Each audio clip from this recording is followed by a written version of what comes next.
The price of Bitcoin right now is $25,532 as it turbo nukes itself down to the lower level of support that we have right here. If we zoom out on the chart a little bit, you can see that if we're to lose that level of support, everything is going to get much, much worse. And in today's video, we're going to discuss how it can get worse, what potentially might happen if we did lose that lower level of support, and how we can potentially benefit from that. I've just noticed something outside the window. A building is on fire in front of me. If you want to see that building that's on fire, slap a like. That's terrifying. Look at this. Whoa, hey. What's going on over there then? Come on, focus. There we go. I don't know what's going on over there, but there is a building on fire. That's Central Park down there, and yeah, building on fire down below Central Park. Interesting stuff. Stay tuned for further updates. However, right now, time to discuss the price of Bitcoin. Drop a like on today's video if you haven't already, and also make sure you are subscribed. I would really appreciate that.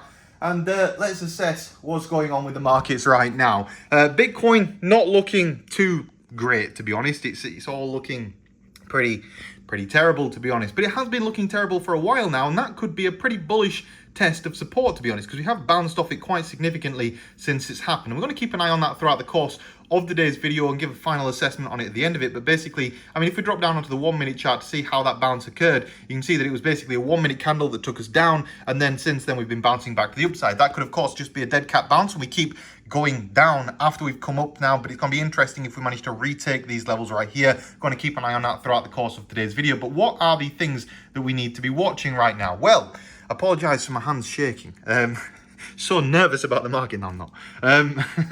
Either way, looking at the price of Bitcoin right now, you can see that we are literally on the edge of a breakdown in price. And if we were to lose that level there at $25,400, things are going to get pretty nasty pretty quick. I still feel like we're definitely in the range to be taking a long position. But if we were to lose that level, I need to go over to the 4-hour chart so we can actually see that what would happen. If we were to lose this level here, that would mean a likely breakdown to the lowest price level that you could possibly expect at this moment in time, being $25,000. Now, if we were to go down to $25,000, that would be pretty unpleasant, but not the end of the world. If we lose this 25.5, of course, yeah, we go down to 25,000. But then the question is, well, do we lose the next level of support and drop even lower? Well, I wouldn't expect so. We've only tested this level 3 times at this point in time. So you got 1 test, 2 test, that would be a 3rd test. So I don't really expect a breakthrough on the 3rd test. Generally, it's the 4th or the 5th test that you would expect for the price to break below that level. But we're going to keep an eye on it. And of course,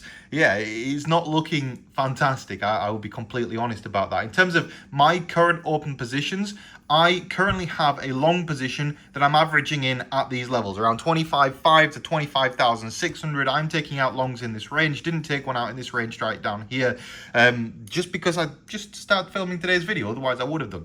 Either way, yeah, looking to long in the 25.5 to $25,600 range in anticipation of a break back to the upside before any further downside move. But that, again, yet to be determined. Now, in terms of a long position at these levels, what are the price targets? Well, from my perspective, it will be taking profit at the range high here around $26,100. If I manage to get back up to that level right there, that'll be where I'm taking profit on the trades that I'm opening in this range. At the same time, the stop loss for me is $25,400. I won't lose that much money because if we break below that level, I'm out straight away. Again, who are the traders that make the most money in this industry?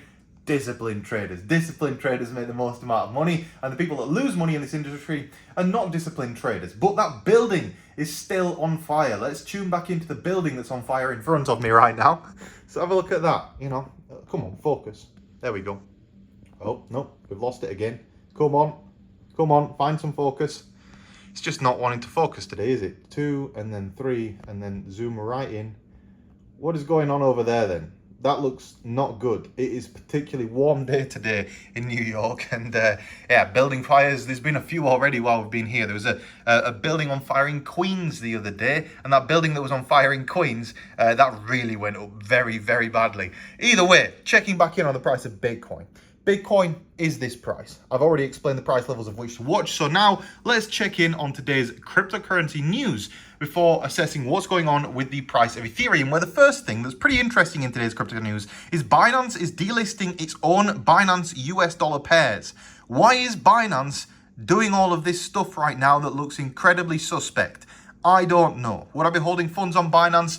Well, I am. I am holding funds on Binance. I hold about $200,000 on a Binance account. So, yeah, let's hope it doesn't go bust. It probably won't do, but yeah, just bear in mind that nobody is immune to the market, not even Binance. So don't hold money on Binance right now. It doesn't look so safe, but at the same time, it's probably going to be fine. It's just you never know. You don't want another FTX type situation occurring. Anyway, so this is pretty interesting.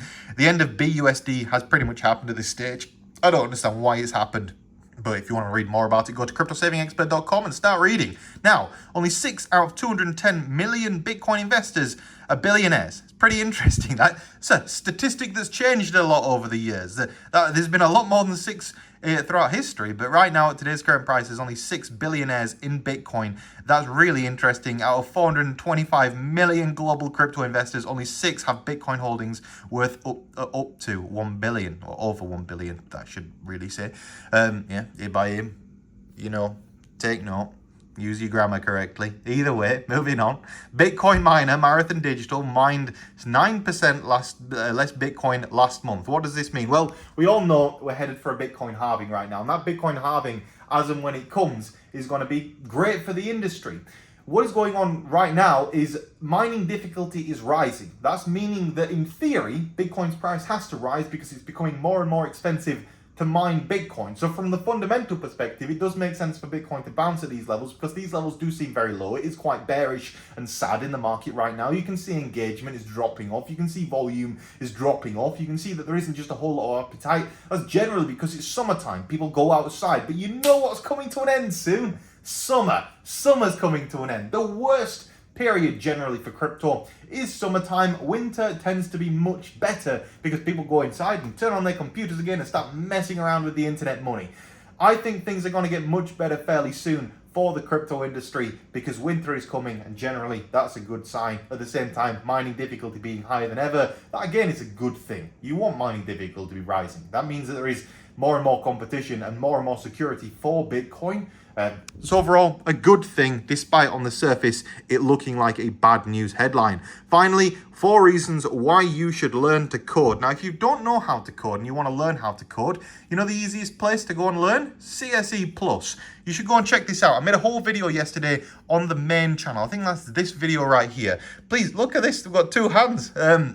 Please go and give this video a watch. I'm going to link it at the top of the screen right here somewhere.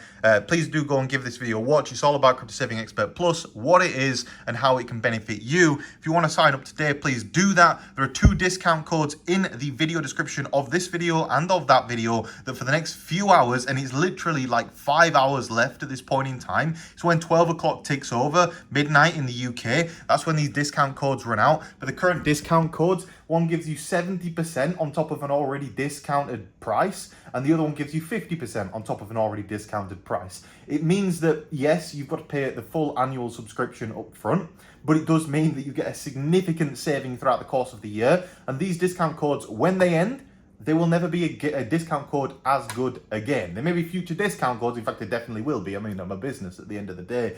But at the same time, these discount codes, when they end, there will never be as big of a discount as what there currently is. So please do check it out. Please do use it. CSE Plus is growing fantastically. We've got 50 people that have signed up so far, which means the community is growing. If you want to see all of my stuff before it comes out on YouTube, it's all going to be in the CSE Plus Discord as well. So thank you all very much for putting up with me and explaining CSE Plus. And let's crack on with today's video and start checking out the price of Ethereum. And Ethereum's price, again, doesn't look fantastic right now, but I want to show you something.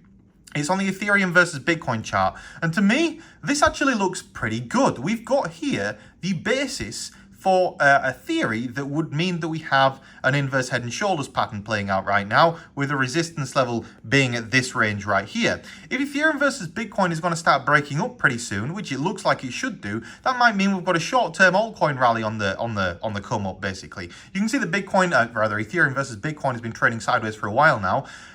When I say a while, I mean a really long time. This has been since June. We've not moved out of this range. And if you actually zoom out even further on this chart, you can see that we've been stuck in this overall range now since 2021. The price has barely changed versus its Bitcoin value. So it's been an interesting time, or rather boring time, but I think this is going to start rising pretty soon. It does look like it's due for a pump, and in that kind of case, you got to ask yourself, well, what's Bitcoin going to do during that period of time? I think that Bitcoin is going to start continue stagnating, probably range up to like 26, 27, and then back down to 25, probably potentially for the rest of this year. And if that's going to happen, expect some movement in the altcoin market, in the Ethereum market. From my perspective, that's most likely what's going to happen. Of course, if you are interested in trading, check out the link for BYBIT in today's video description. That link gives you up to $30,000 for absolutely free. Just check it out. Link in today's video description below. Now, finally, in today's video, we need to discuss what is going on with the US dollar currency markets, because they've been all over the shop recently. A lot of uptrend, but it does appear today we hit a new top. And when we've hit that new top within the past hour or so, we've been trending back to the downside. Now, the SPX, which is the S&P 500, has actually been trending up a lot recently. If you look at the 15-minute chart here, a lot of upwards momentum. However, today it took a little bit of a tumble. We want this chart to be rising because it's generally quite good for crypto. We also want this chart to be falling. So recently, this one's been rising and the S&P has been rising. But if we zoom out on the DXY right now and look at actually what is going on, from my perspective, the DXY is getting overbought. I wonder what the RSI is saying. Yeah, the RSI is saying it's overbought. And you can see every time we touch into this range right here, we tend to trend back to the downside. Every time the RSI gets high, we drop to the downside. So I'm expecting another drop to the downside on the DXY. I think that could potentially be short-term bullish for Bitcoin. We don't really have any Fed stuff coming up in the near-term future, but overall the market does seem to be very much improving, and Bitcoin seems to have had a very nice bounce off of this level here. So my expectation is that these prices, we do have a bounce, and I expect that bounce to be somewhat decent, unless we lose the level at $25,400, and then it's going to get horrendous. So on that note, guys, if you did enjoy today's video, do drop a like on it. Check out Crypto Saving Expert Plus. You've got about 5 hours to claim that discount before the discount comes to an end, and then we'll work something else out. But have a great day, everybody. Check out CSE Plus, and see you in the next video. This.